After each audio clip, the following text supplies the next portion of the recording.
LFT এবং এসডিএফ-এর তারা strike ডেকেছে, জনজীবন পুরাই স্তব্ধ।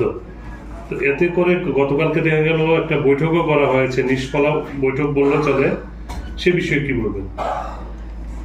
এটা আরেক ধরনের, আমি বলবো ত্রিপুরাজ্যের বর্তমান সরকারের তাদের বদান্যতায় এবং তাদের দেওয়া এরকম কিছু প্রতিশ্রুতি তার পরিণতি। কারা তারা যারা আজকে এই রাস্তা রোকো করছেন বিভিন্ন দাবিতে? এরা অতীতে এবং বামপন্থী সরকার সময় থেকেই বিভিন্ন সময়েতে যারা স্বাভাবিক জীবনে ফিরে আসে নানা প্যাকেজের সুযোগ সুবিধা নিয়েছেন। তার বাইরেও মাঝে মধ্যে আমাদের সময় তো তারা এইসব হুমকি টুমকি দিতেন না, তা নয়, তাদের বিষয়গুলো বিবেচনা করা হয়েছে।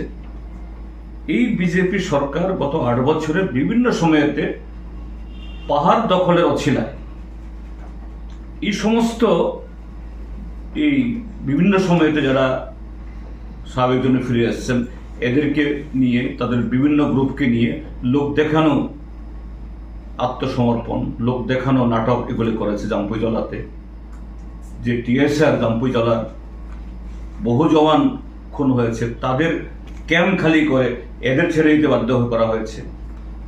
চুক্তি হয়েছে দিল্লি থেকে স্বরাষ্ট্রমন্ত্রী ভিডিও কনফারেন্সিংকে কখনো 300 কোটি, কখনো 250 কোটি, কখনো 500 কোটির গল্প শুনিয়েছে। ঠিক আছে, গল্প শুনিয়েছে, তোমরা কিছু তোমাদের সুবিধা আদায় করেছো তাদেরকে দিয়ে, পাহাড়ে ঢোকার কিছু রাস্তা আপাত হলেও করেছে, কিন্তু একটা ক্ষেত্রেতেও ওই ত্রিপুরা মথার সাথে চুক্তি করার মতো 6 মাসের মধ্যে চুক্তির রূপায়ণ হবে, এরপরে পাত্তা নেই। ওই এর আগে আইপিএফটির সাথে এনসি দেবর্মা থাকার সময়তে সেখানে high level committee, high power committee করেছে, একটা মানুষ বের হয়। এই যে কি বলে সরকারের এই সুবিধাবাদী এই নীতির কারণেই কিছু লোক এগুলো করার সুযোগ পাচ্ছে। আমরা শুধু গতকাল কেন, গত পরশুদিন কেন, কদিন আগে 6 তারিখ না 5 তারিখ জানি বন্ধ করার কথা ছিল। মন্ত্রী বিকাশ দেববর্মার সাথে বসে আপনাদের ক্যামেরার সামনেতে বসে বলছে না আমাদের সমস্যার সমাধান হয়ে গেল। তো 6 দিন না যেতেই আজকে আবার 6 তারিখের জায়গায় 12 তারিখ হচ্ছে কেন? তো এটা এই বিজেপি সরকার এবং ডক্টর মানিক সাহা যার নেতৃত্বে সরকার চলছে,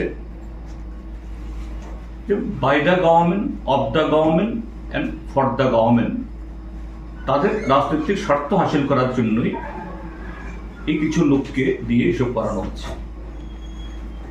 এই রাজ্যের এমনিতে অর্থনৈতিক বেহাল অবস্থা, রাস্তাঘাট খুব খারাপ, তার মধ্যে এটা হওয়ার পর আরো বেশি জনদুর্ভোগ বাড়বে।